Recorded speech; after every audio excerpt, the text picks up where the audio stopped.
Բարև ձեզ, հարգելիներս, այսօրվա մեր թեման է էվոլյուցիայի գլխավոր ուղիները։ Եվ այսպես, էվոլյուցիայի գլխավոր ուղիներն են կենսաբանական առաջադիմություն կամ պրոգրես, որը ուղեկցվում է արեալի մեծացմամբ, թվաքանակի մեծացմամբ և նոր տեսակների առաջացմամբ, կենսաբանական հետադիմություն, որը ուղեկցվում է արեալի փոքրացմամբ, թվաքանակի կրճատումով և տեսակի աստիճանաբար ոչնչացմամբ, ինչպես նաև գոյություն ունի ստաբիլիզացնող էվոլյուցիոն ուղի, որի ժամանակ առաջացած օրգանիզմները, թվաքանակը, արեալը, որպես կանոն պահպանում են իրենց չափսերը և կայուն են մնում։ Խոսենք կենսաբանական առաջադիմության մասին։ Կենսաբանական առաջադիմությունը կամ կենսաբանական պրոգրեսը ընթանում է պոպուլյացիայում թվաքանակների մեծացմամբ։ Թվաքանակի մեծացումը պարտադիր պետք է ուղեկցվի արեալի չափսերի մեծացմամբ, քանի որ թվաքանակի մեծացումը, եթե չբերի արեալի չափսերի մեծացման, ապա ռեսուրսների պակասի պատճառով կարող է տեղի ունենալ ներտեսակային գոյության կռվի սրեցում, որը ի վերջո նորից կբերի թվաքանակի փոքրացմանը։ Եվ այսպես, կենսաբանական առաջադիմության ընթացքում թվաքանակի մեծացումը պարտադիր պետք է ուղեկցվի արեալի մեծացմամբ։ Այս գործընթացներին հաջորդում է նաև նոր տեսակների առաջացումը, որը կարևոր նախապայման է էվոլյուցիայի համար։ Հաջորդը կենսաբանական հետադիմությունն է, որը այլ կերպ նաև կոչվում է կենսաբանական ռեգրես։ Այն ընթանում է հիմնականում անթրոպոգեն և ապիոգեն գործոնների ազդեցության արդյունքում։ Տեղի է ունենում թվաքանակի կրճատում, ինչպես նաև արեալի փոքրացում և տեսակի աստիճանաբար անհետացում։ Այստեղ ներկայացնենք մուֆլոնի օրինակը, որը այսօր կանգնած է ոչնչացման վտանգի եզրին։ Մուֆլոնները այլ կերպ նաև անվանում ենք օդի, ինչպես նաև անդրկովկասյան ոչխարներ։ Այս եղջրավոր վայրի ոչխարները, որպես կանոն, տարածված են հայկական լեռնաշղթայից մինչև Արագածի ստորոտները, և որպես կանոն փոքր խմբավորումներով սրանք հանդիպում են Վայոց ձորի, Սյունիքի մարզում, ինչպես նաև Խոսրովի արգելոցում։ Արական սեռերը հանդիպում են միայնակ, իսկ իգականները 100 առանձնյակներով կազմավորված խմբերով։ Սրանք ապրում են 12-ից 14 տարի, հղիությունը տևում է 5-ից 6 ամիս և որպես կանոն ունենում են զույգ ձագեր։ Ինչպես ասացինք, այս ձևերը կանգնած են ոչնչացման վտանգի եզրին և ներառված են Կարմիր գրքում։ Խոսենք կենսաբանական առաջադիմության մասին։ Ինչպես ասացինք, այստեղ շատ կարևոր է նոր տեսակների առաջացումը, թվաքանակի մեծացումը և արեալի չափսերի ընդլայնումը։ Այս երեք կարևոր գործընթացների համար մենք ունենք որոշ ուղիներ, արոմորֆոզներ, իդիոադապտացիաներ և դեգեներացիաներ, որոնք բերում են այս երեք գործընթացի իրականացմանը։ Արոմորֆոզը կազմավորվածության վերելքով, կառուցվածքի բարդացմամբ և կենսագործունեության ինտենսիվության մեծացմամբ է բերում թվաքանակի մեծացում, տեսակի արեալի չափսերի ընդլայնում և նոր տեսակների առաջացում։ Իդիոադապտացիաները հարմարանքների առաջացմամբ են բերում այս գործընթացներին, իսկ ընդհանուր դեգեներացիան կազմավորվածության և կառուցվածքի պարզեցմամբ, ինչպես նաև զանազան հարմարանքների առաջացմամբ նույնպես տանում է կենսաբանական առաջադիմության։ Ներկայացնենք արոմորֆոզները օրինակներով։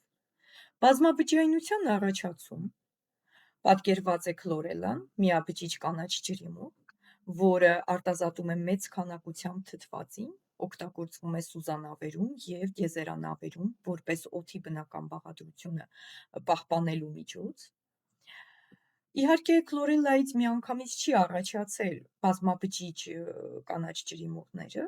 քանի որ մեջտեղում մենք ունենք գաղութային միջանկյալ անցողիկ ձևեր, դրանցից են պլևրոկոկները, Պլևրոկոկները առանձին ուրեմն առանձնյակներ են, որոնք միասին են ապրում, սակայն դեռ չեն առաջացրել հյուսվածք։ Հիմա խոսենք ուրեմն սպիրոգիրայի մասին։ Սպիրոգիրան բազմաբջիջ կանաչ ջրի մուղ է։ Սրանց մոտ նկատվում է ոչ միայն բազմաբջջայնության առաջացում, այլ նաև խոշոր արոմորֆոզ սեռական բազմացման առաջացում։ Սրանք նաև կարող են բազմանալ կոնյուգացիայով, որը սեռական բազմացման եղանակ է։ Հաջորդ ուրեմն արոմորֆոզի օրինակներից է սերմերով բազմացման առաջացումը։ Նկարում պատկերված են պտերները, որոնք դեռ բազմանում են սպորներով։ Սպորները դրանք հապլոիդ, խիտ թաղանթով պարուրված բջիջներ են, որից հետո առաջացել են մերկասերմերը և ծածկասերմերը, որոնք հանդիսանում են սերմերով բազմացող բույսեր։ Սերմերով բազմացումը սեռական բազմացում է։ Հաջորդ օրինակը ներքին բեղմնավորման առաջացումն է և որպես օրինակ բերված է ձկների արտաքին բեղմնավորումը, ինչպես նաև թռչունների ներքին բեղմնավորումը։ Խոշոր արոմորֆոզներից են ֆոտոսինթեզի առաջացումը, որը շատ կարևոր նախապայման էր ջրային միջավայրից ցամաքային միջավայրի անցման համար։ Ֆոտոսինթեզի արդյունքում մթնոլորտը հարստացավ թթվածնով և ի վերջո հնարավոր եղավ ջրից ուրեմն կյանքը տեղափոխել դեպի ցամաք։ Իհարկե մենք գիտենք, որ ավտոտրոֆների առաջացումը որպես խոշոր արոմորֆոզ ընթացել է սկզբում քեմոսինթեզի, ապա ֆոտոսինթեզի առաջացման ճանապարհով։ Հաջորդը կմախքի զարգացումն է, ինչպես նաև տափակ որդերի մոտ եռաշերտության առաջացումը, որովհետև տափակ որդերից առաջ գիտենք աղախորշավորները հանդիսանում են երկշերտ օրգանիզմներ։ Արյունատար համակարգի առաջացումը, որը անձրևորդերի օրինակով է լավ պատկերված և արյունատար համակարգը անձրևորդերի մոտ փակ արյունատար համակարգով է նկարագրված։ Ուրեմն թոքերի առաջացումը երկենցաղների մոտ, ամուր ձվի առաջացումը սողունների էվոլյուցիայում և ուրեմն տաքարյունության առաջացումը թռչունների մոտ։ Կաթնասունները որպես խոշոր արոմորֆոզներ ունեն մազածածկույթի առաջացում, ինչպես նաև ստոծանու, կեղևի, գալարների առաջացում, տարբերակված ուրեմն ատամների առաջացում, որոնք նույնպես խոշոր արոմորֆոզներ են այս կենդանիների առաջացման ուրեմն գործընթացում։ Իջոադապտացիաներ։ Իջոադապտացիաները ի տարբերություն արոմորֆոզների և դեգեներացիաների ընթանում են հարմարանքների առաջացման մեխանիզմով։ Նկարում պատկերված են երկենցաղները։ Երկենցաղներից տարբերում ենք ամպոչ, պոչավոր և ուրեմն որդուքներ։ Ամպոչ երկենցաղների մոտ նկատվել է կենսակերպին համապատասխան ուրեմն լողաթաղանթների առաջացում, որոնք կարևոր ադապտացիաներ են այս ուրեմն առանձնյակների թվաքանակի ավելացման և արյալի ընդլայնման համար։